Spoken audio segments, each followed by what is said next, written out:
ser usado contra vocês. Aí, ó. Então, vamos lá, então.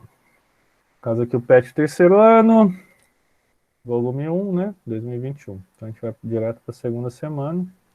A primeira semana eu já fiz com vocês. Segunda semana aqui, então. O eixo temático é o mesmo, né? Cultura, política, na construção do Estado Nacional Brasileiro. O tema é Brasil, a construção do Império. Então, a gente vai estudar o período imperial do Brasil. Professor, qual que é o período imperial do Brasil? Então, o período imperial do Brasil começa em 1822 e termina em 1889, certo? Professor, precisa decorar essa data? Não precisa decorar essa data, beleza? E a economia do Brasil Império. Então, professor, o que é a economia do Brasil Império? Imperial, né, no caso. O que o Brasil produzia na época? Café, cana-de-açúcar, produzia cana-de-açúcar, produzia, obviamente, o açúcar, blá, blá, blá. Tinha escravidão, não tinha escravidão? É isso que a gente vai discutir. As habilidades que vocês têm que desenvolver, né? Analisar fontes, festas, monumentos, pinturas, fotografias, os significados simbólicos da monarquia, o exercício e a legitimação do poder, então como que eles fixavam no poder, né? Por que o imperador ficou tanto tempo no poder, essas coisas assim. Sua relação com as liturgias políticas ao longo da história do Brasil. Então, como essas pessoas tomaram o poder e como elas permaneceram no poder no Brasil ao longo da história. Analisar fontes. Ô, professor, o que são fontes? Fontes são jornais, revistas, fotos, pode ser algum comentário de alguma pessoa, etc. Expressam as sátiras ao poder. Império em caricaturas. Sátira, para quem não sabe, na mitologia grega, os satíricos era aquele ser que metade bode, metade humano. Eles eram seres que viviam nas florestas fazendo sacanagem com os outros, entendeu? Por exemplo, a pessoa ia lá numa floresta, eles começavam a imitar alguns bichos, uma coisa para a pessoa ficar com medo. Então eles faziam algumas sacanagens assim, o pessoal sentir medo, para o pessoal dar risada, essas coisas. Então sátiras normalmente são piadas, tá? E caricaturas é aqueles desenhinhos assim que o pessoal normalmente fazia do Império. Depois eu posso mostrar para vocês certinho, para vocês verem o que é. Analisar manifestações culturais, festas, celebrações religiosas e profanas. Professor, o que é profano? Então, religiosa, por exemplo, pode ser um dia de um santo, alguma comemoração da igreja, etc. Vocês já estão cansados de saber. Mas, professor, o que é profano? Profano é o carnaval, é tudo que relaciona-se à profanação. Então, bebida alcoólica, sexo, roupas curtas, então isso tudo é profano. Tudo que para a igreja é proibido é profano, beleza? Então, tudo que é proibido para a igreja é profano. Eu ia falar uma coisa que não é bobeira, eu falo. Conteúdos relacionados. Estruturas constitucional, agrupamentos políticos, forças sociais e simbologia do poder. Então, isso aqui, ó, a gente vai estudar nos exercícios, tá? Eu vou explicar melhor lá. Configuração das elites brasileiras, então, quem eram as pessoas ricas na época. Ideal de civilização e simbologia do poder. Isso aqui depois eu explico melhor para vocês nos exercícios. Interdisciplinaridade são algumas matérias que podem aparecer esse mesmo tema para vocês estudarem. Por exemplo, professor de geografia falou essa mesma coisa, então pode acontecer. Então, a geografia, sociologia e filosofia são algumas matérias que podem aparecer para vocês desse mesmo tema, né, do Império do Brasil. Vou tirar esse negocinho aí. Então, vamos lá. Caro estudante, nessa semana você vai analisar documentos que contribuirão para a compreensão dos significados simbólicos da monarquia no período imperial brasileiro. Um significado simbólico, por exemplo, é a bandeira do Brasil Império. Vou mostrar para vocês aqui, ó.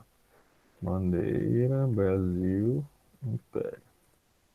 Se vocês colocarem aqui a bandeira do Brasil Império, nossa, professor, é quase igual a bandeira do Brasil. Então, a bandeira do Brasil ela foi tirada daqui, certo? Então, antes de ter aquela bolota azul aqui, ó, o escudo da Ordem e Progresso, era desse jeito a bandeira do Brasil. Professor, o que tem a ver isso? Então, o verde e o amarelo são cores das famílias de Dom Pedro e da esposa dele, certo? Tanto é que esse verde aqui você vê também na bandeira de Portugal. E esse amarelo aqui, ó, você vê na bandeira da Áustria, quer ver? Bandeira da Áustria.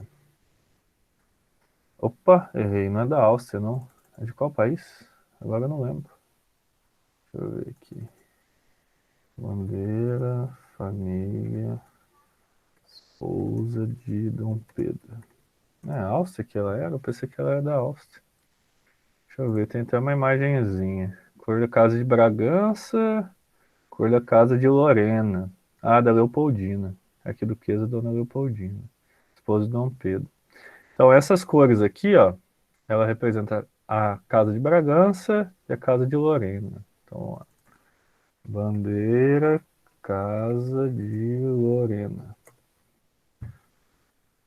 Aqui, ó, deve ser essa bandeirinha aqui, ó.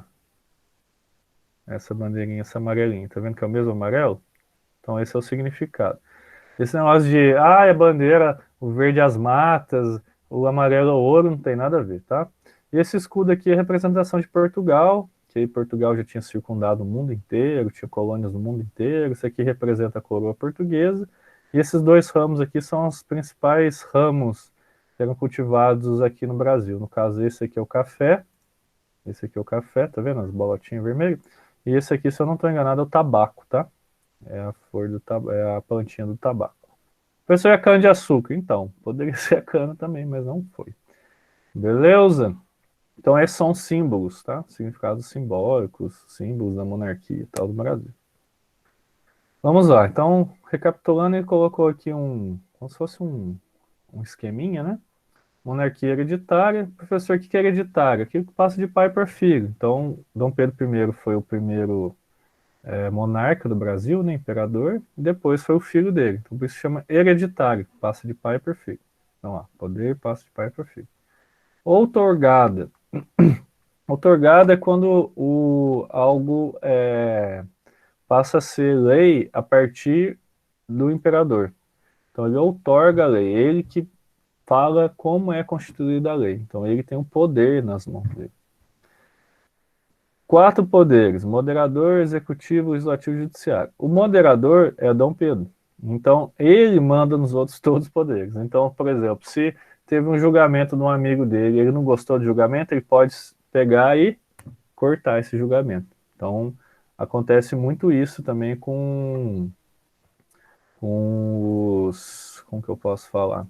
Com os monarcas, tanto no Brasil quanto na Europa, tá? Dom Pedro fez muito isso. A religião, tinha uma religião oficial, que era o catolicismo. Hoje em dia, o pessoal confunde muito isso.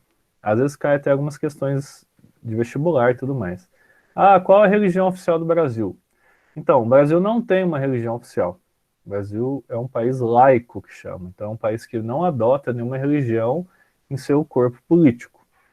Professor, então por que tem uma cruz, então, lá numa repartição pública? Por que a escola às vezes tem cruz? Por que lá em Brasília tem lá quadro de Jesus Cristo e tudo mais? Então, é porque o Brasil, tradicionalmente, é um país cristão. Não significa que ele é católico. Ele pode ser evangélico, ele pode ser outros protestantes, né? Outras vertentes do protestantismo no Brasil. Então, ou se não católico, ou como que eu posso falar? Qual que é aquela outra religião na Rússia mesmo que eu esqueci? Enfim, tem várias outras religiões que são cristãs também, certo? Acreditam lá na vida de Jesus Cristo e tudo mais. Então, o Brasil hoje não tem uma religião oficial, mas naquela época tinha. No caso, era o catolicismo. Professor, mas você podia ter culto de outra religião no Brasil? Não. Normalmente você era perseguido. Por exemplo, se você fosse da Umbanda, do Candomblé, de alguma outra religião protestante, como os evangélicos são, né? Então você poderia ser perseguido, sim. Voto censitário. Homens livres maiores de 25 anos e renda anual de mais de 100 mil réis eram permitidos, né, votar nas eleições primárias, onde eram escolhidos aqueles que votariam nos deputados e senadores. Então o voto era indireto, você votava na pessoa e essa pessoa escolhia uma outra pessoa para governar. Então, e outra coisa, quando ela escolhia, vamos supor, eu votei na Oliette para ser senadora. Daí ela foi escolhida como a representante mais votada. Quem ia decidir se ela ia ser senadora ou não era Dom Pedro. Ele poderia escolher ainda quais eram os senadores. Então o poder estava bem coladinho com ele aqui, entendeu? Ele mandava e desmandava na época. Então vamos lá aqui, ó. Isso aqui é um textinho, né? Falando sobre esse tema. Lá, no ritual da fala do trono, o imperador elencava prioridades do Brasil. Todo mês de fevereiro, no primeiro dia do ano legislativo, o presidente da República cumpre o dever imposto pela Constituição e envia ao Congresso Nacional a mensagem presidencial. Trata-se do documento em que o governo faz um balanço do ano que se encerrou e enumera prioridades do país para o ano que inicia. O ritual é mais antigo do que se imagina. Foi Dom Pedro I quem inaugurou, 2 séculos atrás, em 1823. Os documentos que se chamava Fala do Trono, hoje o presidente da República apenas remete a mensagem ao Poder Legislativo. Então, ele está comentando aqui que Dom Pedro criou uma coisa que até hoje é feita na presidência do Brasil. No período imperial, o monarca comparecia ao do Palácio Conde dos Arcos, a sede do Senado, no Rio de Janeiro, e proferia a fala do trono numa concorrida cerimônia, deixando claro o que esperava dos senadores e deputados naquele ano. Então ele fazia como se fosse um balanço do ano todo, ele fazia um texto, ia lá no Senado e proclamava para as outras pessoas que eram senadores, certo? Então isso aqui é adotado até hoje. O presidente, no caso Bolsonaro, acaba um ano, ele vai lá na Câmara dos Deputados e tudo mais, e faz um discurso falando de que ele espera do ano seguinte. Então até hoje é feito isso. Então vamos para as atividades. Ó. São uma, duas. Isso aqui é uma charge. Isso aqui é uma sátira, tá? Isso aqui depois a gente vai analisar. Tem duas, três. Isso aqui no caso é uma pintura, né? Isso aqui de certo é um pronunciamento dele no Senado. Não sei. Ah, isso aqui é a coração dele, ó, na verdade. Coração e tal. Tem outra questãozinha, depois já vai para a terceira semana. Então vamos lá. Vamos fazer as atividades. UFV, Universidade Federal de Viçosa. A Constituição outorgada por Dom Pedro I em 1824 continha uma inovação institucional que seria decisiva para o funcionamento do sistema político imperial, o poder moderador. Seguindo as recomendações do jurista francês Benjamin Constant, a Constituição do Império introduzia um quarto poder, para além da clássica divisão entre executivo, legislativo e judiciário. A principal consequência da introdução do poder moderador na ordem política imperial foi. Então, o que acontece? Aquilo que eu tinha falado para vocês antes. Como existiam 3 poderes mais um, esse um era exercido por Dom Pedro. E esse poder moderador controlava os outros. Então, o que vocês acham que Dom Pedro queria? Ele queria o controle, certo? Então, ele queria ser um moderador. O moderador é aquele que manda. Igual quando vocês vão pensar lá no grupo de WhatsApp, os moderadores são aqueles que têm o poder de excluir e incluir pessoas, entendeu? Então, o que foi isso? Ó, principal consequência? Qual foi a principal consequência da criação desse poder moderador? Ah, permitir que o imperador servisse de árbitro aos conflitos entre liberais e conservadores, promovendo o revezamento das elites no poder. B. Promover desenvolvimento econômico ao dar ao imperador iniciativa em diversas áreas de política econômica, como a promoção das ferrovias e siderurgia. C. Garantir a continuidade da escravidão até o final do Império, ao dar ao imperador poder de veto a todas as iniciativas legislativas com relação ao regime servil. D. Concentrar enormes poderes repressivos na coroa, criando um regime semelhante aos regimes absolutos da Europa da era moderna. E aí, pode abrir o microfone, qual vocês acham que está certo? Sem timidez, vai. Vamos, pessoal, sem medo de errar. E aí? Acho que é C. C. Garantir a continuidade da escravidão? Tá, mais alguém? Acho que é uma outra. Falem agora ou calem-se para sempre. E aí?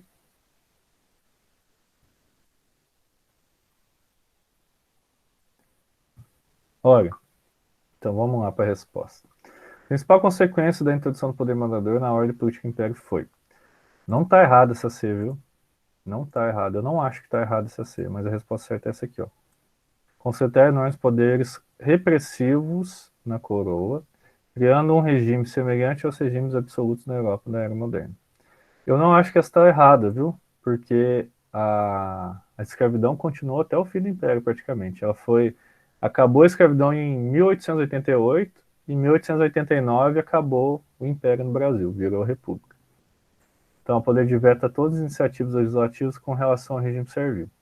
Mas que, na verdade, no período imperial, ainda teve algumas medidas assim de abertura à escravidão. Por exemplo, fim do tráfico negreiro, lei do sexagenário, lei do ventre livre. Então tiveram algumas leis ali que o imperador não se opôs, certo? Mas então a certa é essa aqui. Para vocês fazerem no caderno, vocês podem só colocar lá, segunda semana, questão atividade 1, letra D. Não precisa escrever, tipo, tudo isso aqui, nem a resposta e tal. Se vocês quiserem voltar no vídeo e tal, daí vocês podem ver depois, beleza? Já que vocês estão fazendo assim junto comigo, então não tem motivo vocês ficarem copiando as coisas no caderno, só entender mesmo o que aconteceu. Alguma dúvida nessa? Ou tá de boa? Todo mundo ficar quietinho, eu vou De achar que tá de boa. boa. Nossa, então beleza. Então vamos para a próxima.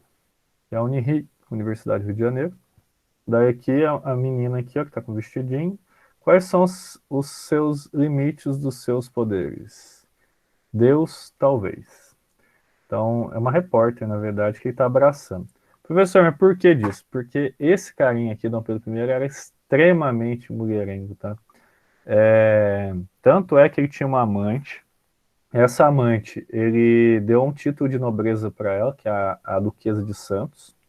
Ele fez com que essa amante acompanhasse a esposa dele, inclusive, fosse uma das serviçais, digamos assim, da esposa dele. Então, olha o jeito que o cara era escroto. A Leopoldina, que era a esposa dele, ele sabia que ele tinha uma amante. Essa amante morava na frente do palácio dele e ela ainda era a serviçal que ficava diretamente com a esposa dele. Então isso na época foi tipo um escândalo, né? Como poderia ser hoje uma traição de alguém famoso, de um presidente, alguma coisa assim. E isso desagradava a população, porque a população gostava muito da Leopoldina, que era a esposa dele. Então acabou que isso gerou uma satisfação assim do povo brasileiro mesmo, entendeu? Para o cara fazer isso com ela e tudo mais. Então, lá, a charge aponta para uma importante característica da carta outorgada em 1824, qual seja a instituição do... o que ele queria colocar na Constituição? Foi uma coisa até que foi falada ali em cima. O que ele aumentou? Eu vou dar até uma dica para vocês aqui, ó. Cadê? Ó, além da clássica divisão executivo, legislativo e judiciário, o que ele implementou? Aqui, ó. Nossa, essa aqui tá parecendo aquelas questãozinhas de terceira série, velho. Terceiro ano, sei lá. E qual que é a certa? Essa aqui, ó. Poder moderador. Certinho? Você não tinha erro também. Se você lesse a primeira, você ia conseguir responder essa segunda. Muito fácil. Questão muito fácil. Alguma dúvida nessa? Vocês acham que é outra questão? Pode falar também. Às vezes algumas questões também Não, dá a entender. Tá de boa? de boa. De boa. Então, beleza. Então vamos para a próxima. Pra gente terminar. Acho que é a última questão, né? Não é a última questão. Curtinho. As aulas estão sendo bem curtinhas. Não tem que pedir para vocês sentarem, para vocês começarem a falar baixo, tirar a mão do celular. As aulas estão sendo mais tranquilas. Nem chamada preciso fazer. Então, 3. Observe a representação de um monarca em seu trono, empunhando o cetro real. Então, aqui, o que a gente consegue ver aqui, ó? É Dom Pedro I aqui sentado, com cetro, né? Aqui do lado, ó, dá para ver alguns representantes da igreja também, tá vendo esse chapéuzinho? Esse chapéuzinho chama mitra. O Papa também usa, quer ver? Ó, mitra, Papa. O Papa também usa uma mitra. Papa e outros... Ah, isso é uma mitra, tá vendo? Então, isso aí é um chapéuzinho... Isso aqui não, tá? Isso aqui parece até Rihanna. Então você vê que o pessoal da igreja usa isso aqui. Esse chapéuzinho assim mais pontudo. Então voltemos, olha lá. Tá vendo a mitra aqui no pessoal do lado? Ó? Aqui, ó. Então eles a gente chama de primeiro poder. Primeiro poder é a Igreja Católica. Daí tinham outras pessoas aqui, esse cara aqui que parece um juiz, né? Tá com a toga, né, que a gente chama. Toga, para quem não sabe o que é isso aqui, ó. Toga. Nossa, é um desenho japonês? Deixa eu ver errado judiciário. Aí, ó. Toga é essa roupa preta aqui, tá vendo? Que os juízes usam para julgar. Então, tá vendo que é bem parecido com a roupa desse cara aqui? E outros também representantes aqui que podem ser, sei lá, alguns serviçais, senadores e tudo mais. Então lá, Coração de Dom Pedro I, óleo sob tela, Jean-Baptiste Debré, então foi Debré que pintou. A obra encontra-se no Palácio de Itamaraty, em Brasília. O Palácio de Itamaraty é o Palácio das Relações Internacionais. Então vamos lá. A partir da observação da imagem, o que é possível perceber a respeito do poder do monarca e da importância de uma cerimônia como essa para a legitimação desse poder? Então, primeira coisa que está perguntando, o que é possível perceber a respeito do poder do monarca? Bom, o que a gente vê aqui? Você vê que o cara está no meio aqui, do pessoal, e todo mundo está prestando meio que uma certa reverência a ele. Então, como se ele fosse entre aspas, tá, gente? Um deus, alguma pessoa para ser venerada. Estilo aqueles faraós do mundo antigo, entendeu? Então todo mundo tá ali abaixo, tá vendo? Ele tá num poltrona acima de todo mundo. Então o que a gente pode ver, perceber a respeito do poder? Você vê que ele tem muito poder. Até a própria roupa, a coroa. Isso dá mais, como que eu posso falar? Credibilidade e tal perante as outras pessoas. Daí a outra parte aqui, e da importância de uma cerimônia como essa. A cerimônia serve para apresentar o novo monarca para o resto da população. Então, você colocar ele num trono, você iniciar um processo de documentação falando que ele é o novo imperador do Brasil, etc., isso dá a ele também vários poderes, né? Como ele mesmo criou o poder moderador. Então, como que pode ser respondida essa pergunta aqui? Eu vou dar só uma base, daí cada um responde a sua. Então, a partir da observação da imagem, o que é possível perceber a respeito do poder do monarca? Então, o que a gente pode ver aqui? E o monarca, ele concentra o poder nele, nessa imagem, né? Se sentando mais alto que os outros estão em pé, meio que prestando uma reverência a ele. Você vê que as roupas dele induzem uma pessoa importante, né? Que você vê uma coroa cheia de ouro, um cetro, tudo mais. Então isso faz com que a posição dele seja uma posição de respeito. O cara está sentado num trono, né? E da importância de uma cerimônia como essa. A cerimônia serve para quê? Por exemplo, vamos colocar uma cerimônia de formatura. Então, serve para você falar quem são as pessoas importantes daquela cerimônia. Então, como vocês estão formando, vocês que passam no meio do tapete vermelho, vocês que fazem o discurso, vocês que recebem o diploma. Então, uma cerimônia serve para quê? Para confirmar que aquelas pessoas são importantes, ou que aquela pessoa é importante, no caso aqui de Dom Pedro. Então, uma cerimônia serve para legitimar o poder de uma pessoa. Então, vocês podem escrever nesse sentido, que o monarca está com roupas mais elegantes, com detalhes em ouro, isso remete à importância, e a legitimação de uma cerimônia faz necessária para apresentar ele ao público, para mostrar que ele tem muito poder, e etc. Então é mais ou menos nesse sentido que vocês têm que responder. Ficou uma dúvida nessa aqui? Vocês não entenderam alguma coisa que eu falei? Pode falar aí. De boa também. Tranquilo? Vocês entenderam o que eu falei? Não precisa escrever do jeito que eu falei, não, tá? Só de entender certinho assim, o contexto aqui, de que ser uma pessoa importante e tudo mais, já tá bom. Já é o que basta. Deixa eu voltar aqui, começar a ver a carinha suas de novo. Até parar aqui apresentar a gravação.